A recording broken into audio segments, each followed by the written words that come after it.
반려견이 크게 늘면서 전국적으로 개물림 사고도 하루 평균 6건이 발생하고 있습니다.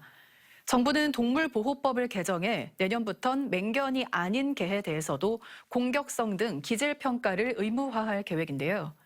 문제는 반려견의 공격성 같은 기질을 측정하는 제도가 아직 국내에 없다는 점입니다.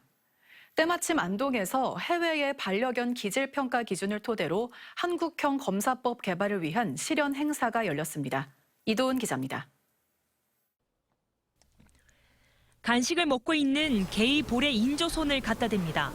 개가 으르렁대더니 인조손을 물어버립니다. 개의 공격성이 어떤 상황에서 어떤 방식으로 드러나는지를 알아보기 위한 실험입니다. 공격성을 측정하는 실험 상황은 총 100여 가지.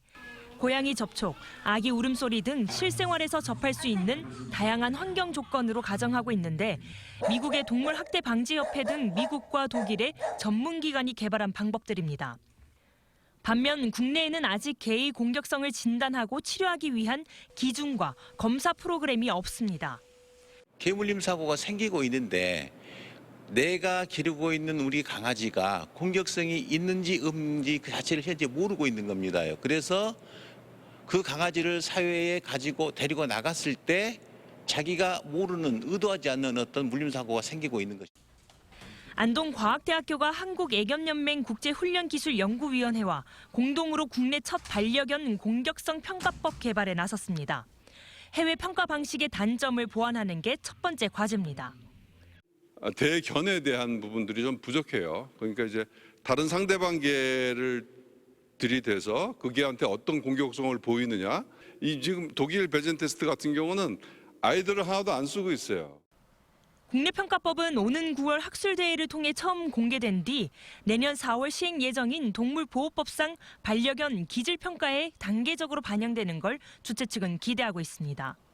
안동과학대에서 처음 열린 기질평가 현장에는 검역당국과 마약수사당국 등 개를 업무에 활용하는 정부 부처에서도 참여해 큰 관심을 나타냈습니다.